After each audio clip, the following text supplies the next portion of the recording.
Oxirgi paytlarda xitoyliklarni O'zbekistonda ko'payib qolgani haqida juda ko'p shov-shuv bo'ldi.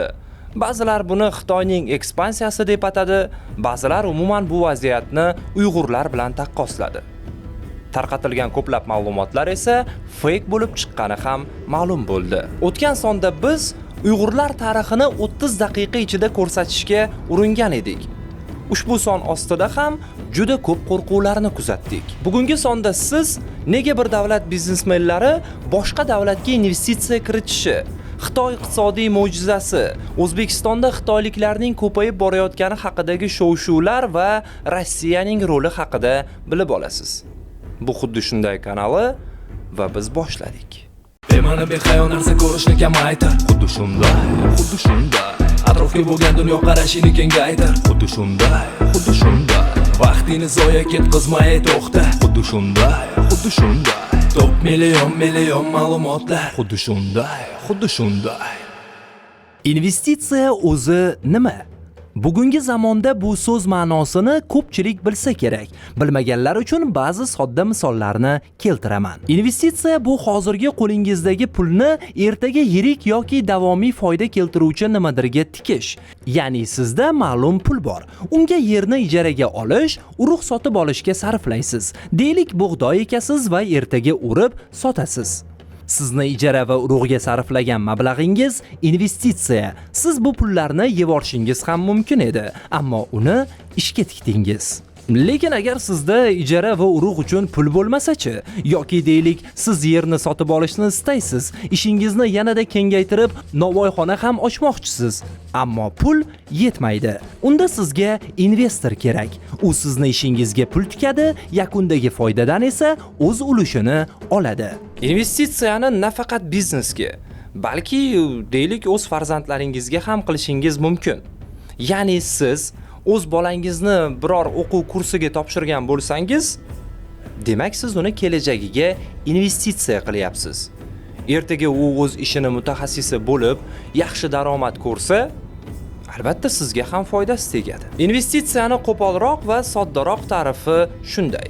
Men-ku bugungi 1 million so'mim ertaga 5 millionga aylanishi uchun investitsiya tikarkanman. Lekin bir mamlakat biznesmeni nega boshqa davlatga investitsiya kiritadi? Buni bir qancha muhim sabablari bor. Birinchidan, yangi bozorlarga kirish. Agar tadbirkorning o'z davlatida raqobat kuchli bo'lsa, kompaniyalar o'sish uchun xalqaro bozorlarga chiqishga harakat qiladi. Masalan, Coca-Cola yoki McDonald's o'z mahsulotlarini dunyo bo'ylab sotish uchun xorijiy mamlakatlarga sarmoya kiritadi. Ikkinchidan, kompaniya ishlab chiqarish xarajatlarini kamaytirishga urinadi. Ba'zi davlatlarda ishchi kuchi, xomashyo va ishlab chiqarish xarajatlari arzonroq bo'ladi. Masalan, Apple kompaniyasi o'z mahsulotlarini Xitoyda yig'ishning asosiy sababi u yerda ishchi kuchi AQShga nisbatan arzon va infratuzilma yaxshi rivojlangan. Bitta iPhone'ni ishlab chiqarish uchun kerak bo'ladigan xomashyolarni juda uzoqdan olib keltirishni hojati yo'q. Uchinchidan, soliq masalasi. Ba'zi mamlakatlar chet el sarmoyadorlarini jalb qilish uchun pastroq soliq stavkalarini taklif qiladi. Masalan, Irlandiya ko'plab texnologik kompaniyalar uchun jozibador, chunki u yerda korporativ soliqlar ancha past. Deylik O'zbekiston byudjetiga qancha ko'p soliq tushsa, byudjet defitsiti kamayadi yoki yo'q bo'ladi. Buni ortidan davlat o'z aholisi uchun har tomonlama imtiyoz va imkoniyatlar berishi mumkin. To'rtinchidan, moliyaviy xavfsizlik masalasi. Biznesmenlar o'zining barcha sarmoyasini bir mamlakatda jamlashni xavfli deb hisoblaydi. Shuning uchun kapitalni turli davlatlar o'rtasida taqsimlab, biznes xavflarini kamaytiradi. Biror davlatda iqtisodiy inqiroz yoki siyosiy beqarorlik yuz bersa, boshqa davlatda uning aktivlari zarar ko'rmasligi mumkin. Chet el sarmoyasi uchun ochiq bo'lgan davlat va uning aholisiga bundan nima foyda? Buni endi o'sha Xitoy iqtisodiy mo'jizasi misolida ko'rib chiqsak bo'ladi. 20-asr o'rtalarida Xitoy Xalq Respublikasi rahbari Mao Zedun kapitalistik davlatlarni ortda qoldirib o'zib ketish maqsadida mamlakatning tezlashtirilgan sanoatlashtirish yo'lini tanladi. 1958-yilda u katta sakrash kampaniyasini e'lon qildi. Bu kampaniya doirasida butun mamlakat bo'ylab ulkan kommunalar tashkil etildi. Ular shaxsiy mulkni taqiqlab, dehqonlarga qishloq xo'jaligiga qo'shimcha ravishda sanoat ishlab chiqarishni rivojlantirish va temirni eritish vazifasi yuklatildi. Bu kompaniya hisobotlarining ommaviy soxtalashtirilishiga olib keldi. Qo'shib yozishlar turli baholarga ko'ra 15 milliondan 45 milliongacha odamlarning o'limiga, ocharchilik va kannibalizmga, ish haqlarining pasayishiga, iqtisodiyotning inqiroziga va 70 milliard dollar zararga olib keldi. Ijtimoiy fojia partiya rahbariyatidagi kayfiyatlarni o'zgartirdi. Maoni ochiqdan ochiq tanqid qila boshlashdi, bu esa uni vaqtincha lavozimini tark etishga majbur qildi. Shunda u doimgidek aybni boshqaning bo'yniga to'nkashni boshladi. Deng Xiaoping Maoning o'ng qo'li, Xitoy Xalq Respublikasi raisi bo'lib tayinlangan Liu Shaoqi bilan birgalikda katta sakrash dasturidagi xatolarni tuzatishga majbur bo'ldi. Sanoat, qishloq xo'jaligi va ta'lim sohalarida chuqur islohotlar boshlandi. Natijada hukumat katta sakrash siyosatidan voz kechdi. Kommunalar sonini qisqartirdi va 76 mingta kichikroq fermer xo'jaliklarini tashkil etdi. Dehqonlarga ularning uy atrofidagi yer maydonlari qaytarib berildi va ularni qo'shimcha ishlab chiqarish bilan shug'ullanishda rag'batlantirishdi. Shahar ko'chalarida kichik burjuaziya savdosini tiklash uchun tijorat savdogarlari paydo bo'ldi. O'zini o'zi moliyalashtiradigan kichik korxonalar soni ortdi. Rejalashtirilgan, bajarilmaydigan vazifalar kamaytirildi. Ishchilarga raqobatni rag'batlantirish uchun mukofotlar to'lanishi boshlandi. Adabiyot va madaniyat sohasida yangiliklar qilindi. Avvalgi davrda hibsga olingan ishchilar, partiya a'zolari va ziyolilar oqlandi. Aynan shu davrda Xitoy Xalq Respublikasida bozor mexanizmlarini joriy etish zarurligini tushunib yetgan islohotchi Deng Xiaoping mashhur bir iborani aytadi. Mushuk qora yoki oq bo'lishi muhim emas. Agar u sichqon tutayotgan bo'lsa, bu yaxshi mushukdir, deydi u. Ya'ni iqtisodiyotga bizni g'oyamizga to'g'ri keladi, kelmaydi deb emas, balki foyda keltiradi yoki yo'q deb qarash kerak. Bu keyinchalik butun sotsialistik Xitoyning yangi fikrlash asosi bo'lib qoldi. Xususiy biznes tez sur'atlarda rivojlana boshladi. Shahar ko'chalarida ko'proq savdogarlar paydo bo'ldi, yangi restoranlar va mehmonxonalar ochildi. Xizmat ko'rsatish sohasidagi korxonalar paydo bo'la boshladi. Soch turmagidan televizorlarni ta'mirlash ustaxonalarigacha. Yaratilgan kichik fabrikalar turli xil zarur buyumlar ishlab chiqardi. Kichik biznesning o'sishi ishsizlik muammosini qisman hal qilishga yordam berdi va millionlab ish o'rinlarini yaratdi. Ammo Xitoyga ko'proq miqyosdagi o'zgarishlar uchun o'z kuchlari yetarli emas edi. Mamlakatga xorijiy investitsiyalar kerak edi. 1978-yilda Deng Xiaoping 100 millionlab aholisi ochlik va ishsizlikdan qiynalayotgan Xitoyni boshqa davlat sarmoyalari uchun ochiq deb e'lon qildi. Deng Xiaoping dunyo bo'ylab safari davomida Yaponiya bilan tinchlik va do'stlik to'g'risida shartnoma imzoladi. Nankin qirg'ini bo'lganidan keyin yaqinlashish qiyin bo'lsa-da, Deng Xitoy uchun Yaponiyaning urushdan keyingi sanoatlashtirish tajribasining ahamiyatini ta'kidladi. 1990-yilga kelib Yaponiyaning Xitoyga to'g'ridan-to'g'ri investitsiyalari 10 milliard dollarga yetdi. AQSh bilan ham muloqot tiklandi. 1979-yilda Deng Xiaoping AQSh prezidenti Jimmy Carter bilan uchrashdi. 30 yil davomida Washington Tayvan va uning Gomindan partiyasini Xitoyning qonuniy hukumati sifatida tan olar edi. Ammo ushbu uchrashuvdan keyin Qo'shma Shtatlar Xitoy Xalq Respublikasini to'liq diplomatik tan oldi. Xitoyning ochilishi dunyodagi yirik investitsiyalarda portlash yaratdi.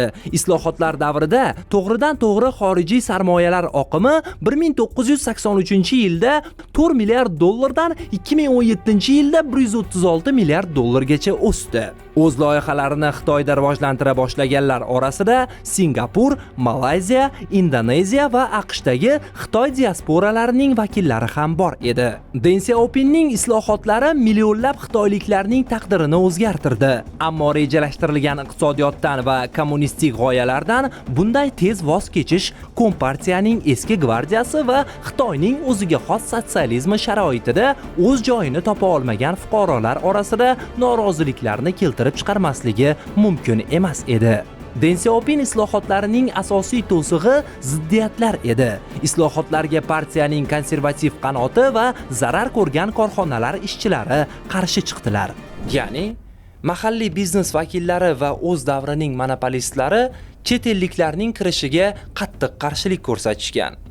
Chunki endi ular mahsulotlarga o'zlari xohlagan narxlarni qo'ya olishmasdi. Ular Xitoy madaniyatini xavf ostida qolishini aytib, aholi bundan battar qashshoq bo'ladi deb qo'rqitishgan. Sizga bu holat hech nimani eslatmayaptimi? Xitoy qashshoqlikdan aynan chet el sarmoyalari sharofati bilan chiqdi. Sababi endi mamlakat ichida yirik soliq to'lovchilar paydo bo'lgan edi. Ular yangi ish o'rinlari yaratishgan va iqtisodiyotga yaxshi ta'sir ko'rsatishgan. O'zbekistondagi shov-shuvga qaytsak, Xitoy kompaniyalari O'zbekistonda kecha paydo bo'lib qolmadi. Nafaqat Xitoy, balki boshqa ko'plab mamlakatlar biznesmenlari ham mamlakatimizga sarmoya kiritishgan. Statistika agentligi ma'lumotlariga ko'ra, 2025-yil 1-fevral holatiga faoliyat yuritayotgan chet el investitsiyasi ishtirokidagi korxona va tashkilotlar soni 15163 tani tashkil etdi. Ulardan eng yuqori ulushga ega bo'lgan davlatlar Xitoy 3467 ta, Rossiya 2973 ta, Turkiya 1869 ta, Qozog'iston 1060 ta, Janubiy Koreya 660 ta, AQSh 303 ta.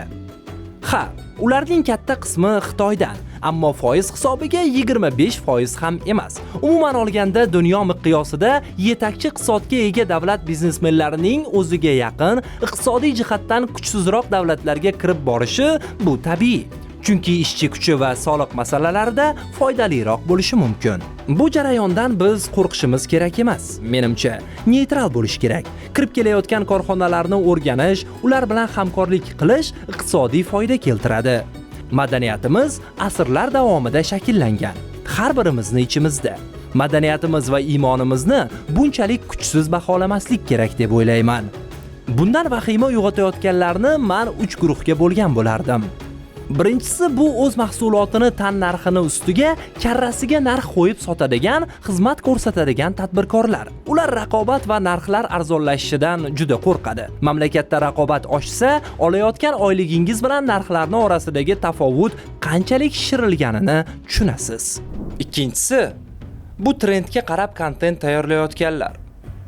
Bu videoni u darajada ko'p odam ko'rmasligi mumkin. Balki shu joyigacha ko'pchilik ko'rmas.